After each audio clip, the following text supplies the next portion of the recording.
Hi guys, நான் கௌதம். ரொம்ப நாள் கழிச்சு வீடியோ போடுறதுனால கொஞ்சம் ஜென்ரலாக பேசுவோம். அப்புறம் ஒரு சின்ன இஷ்யூ இருக்குது ஆன்லைன் பர்ச்சேஸில், அது அடுத்த வீடியோவில் பார்க்கலாம். ஸோ ரீசெண்டாக சாம்சங்கில் கேலக்ஸி S22 சீரிஸ் லான்ச் பண்ணியிருந்தாங்க. Galaxy S22, Galaxy S22 plus, அப்புறம் கேலக்ஸி S22 அல்ட்ரா. ஸோ வீடியோக்குள்ளே போகிறதுக்கு முன்னாடி மறக்காமல் கீழே இருக்கிற like, subscribe, bell button press பண்ணுங்க. இப்போ வாங்க வீடியோக்குள்ளே போகலாம். ஃபர்ஸ்ட் நம்ம இந்த சீரீஸில் பார்க்க போகிறது சாம்சங் கேலக்ஸி S22. இது ஒரு 6.1 inches dynamic AMOLED panel, 1080p resolution. Yes, 1080 pixels தான், பட் ரெசல்யூஷனோட ஆஸ்பெக்ட் 2340 பிக்சல்ஸ். இதே சேம் பேனல் தான் S22 ப்ளஸ்லையும். S22, S22 ப்ளஸ் அப்புறம் S22 அல்ட்ரா மூணுத்துலேயும் டைனமிக் ரெஃப்ரெஷ் ரேட் இருக்குது. அப் டு 120 Hz வரைக்கும் போகும்.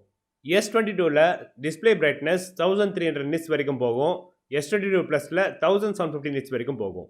S22 ப்ளஸில் 6.6 inches டிஸ்பிளே, மற்றபடி டிஸ்பிளே ஃபீச்சர்ஸ் ஆல்ரெடி பார்த்தது தான். அப்புறம் S22 அப்புறம் S22 ப்ளஸோட கேமரா பார்த்தீங்கன்னா சேம் கேமரா செட்டப் தான். Primary camera 50 MP f1.8 aperture சைஸோட OIS சப்போர்ட்டும் இருக்குது. செகண்டரி கேமரா ஒரு 12 MP f2.2 ultra wide camera, 122 degree field of view இருக்குது. மூணாவது ஒரு டெலிஃபோட்டோ லென்ஸ், அது 12 MP f2.2.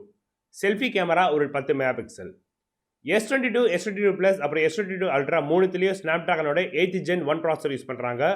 இது ஒரு 4 nm ப்ராசஸர். ஸோ பொதுவாக பார்த்தீங்கன்னா மற்ற 5 nm ப்ராசஸரை விட இந்த ப்ராசஸர் கொஞ்சம் ஃபாஸ்ட்டாக இருக்கும். அது நோட்டிசபிளாக இருக்குமா இல்லை டே டு டே யூசேஜுக்கு எப்படி இருக்கும்னு டிவைஸ் பார்த்து தான் சொல்ல முடியும். S22ஓட பேட்டரி கெப்பாசிட்டி 3700 mAh பேட்டரி. அப்புறம் S22 ப்ளஸோட பேட்டரி கெப்பாசிட்டி 4500 mAh பேட்டரி. இப்போ S22 அல்ட்ராவோட ஸ்பெக்ஸ் பார்த்தீங்கன்னா இது ஒரு 6.8 inches 1440p resolution, same variable refresh rate 120 Hz வரைக்கும் இருக்குது. S22 அல்ட்ராவோட கேமரா செட்டப் பார்த்தீங்கன்னா primary camera 108 MP f1.8, secondary camera ஒரு 12 MP அல்ட்ரா வைட், மூணாவது ஒரு 10 MP டெலிஃபோட்டோ லென்ஸ், அப்புறம் லாஸ்ட்டாக 10 MP periscopic lens 10x optical ஜூமோட. செல்ஃபி கேமரா ஒரு 40 MP f2.2. இதோட பேட்டரி கெப்பாசிட்டி பார்த்தீங்கன்னா 5000 mAh பேட்டரி. S22 அல்ட்ராவில் ஸ்டைலஸ் சப்போர்ட்டும் இருக்குது. S Pen இன்பில்ட்டாக இருக்கிறனால அது ஒரு நல்ல விஷயம். ஸோ பொதுவாக பார்த்தீங்கன்னா S22 அல்ட்ரா ஒரு நோட் சீரிஸ் தான். அதோட S Penோட லேட்டன்சி 2.8 ms கொண்டு வந்திருக்காங்க, அது ஒரு நல்ல விஷயம். S22 அப்புறம் S22 ப்ளஸில் 8GB 128 அப்புறம் 256 வேரியன்ட் இருக்குது. S22 ப்ளஸில் மொத்தம் 4 கலர் வேரியன்ட் இருக்குது. அந்த கலர் வேரியன்ட் பார்த்தீங்கன்னா க்ரீம், வயலட், ஸ்கை ப்ளூ அப்புறம் கிராஃபைட். அப்புறம் இதோட ப்ரைஸிங் பார்த்தீங்கன்னா கேலக்ஸி S22ஓட ஸ்டார்டிங் ப்ரைஸ் $799, S22 ப்ளஸோட ஸ்டார்டிங் ப்ரைஸ் $999. அப்புறம் இந்த S22 அல்ட்ராவில் வேரியன்ட் பார்த்தீங்கன்னா 12GB ரேம் இருக்குது, 256GB இல்லை 512GB, அப்புறம் 1TB வரைக்கும் ஸ்டோரேஜும் இருக்குது.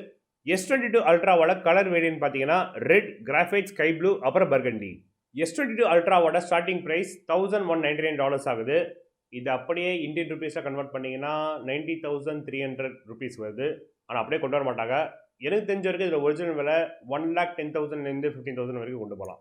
நீங்கள் என்ன நினைக்கிறீங்க? இந்த 1 lakh பட்ஜெட்டில் சாம்சங் போவீங்களா இல்லை வந்து ஐஃபோன் சூஸ் பண்ணீங்களா சொல்லிட்டு எனக்கு கீழே கமெண்ட்ஸ் சொல்லுங்கள், நான் தெரிஞ்சுக்கிறேன். ஸோ அவ்வளோதான் சின்ன வீடியோக்கு ஒரு லைக் கொடுங்க, மறக்காமல் சப்ஸ்கிரைப் பண்ணிடுங்க. அப்போ தான் நான் அடுத்து போகிற இம்பார்ட்டன்டான வீடியோ உங்களை மிஸ் பண்ணால் பார்க்க முடியும். அதுக்கு பக்கத்தில் இருக்க பெல் ஐக்கான் ப்ரெஸ் பண்ணுறேங்க. அடுத்த வீடியோவில் பார்க்கலாம். சியர்ஸ்.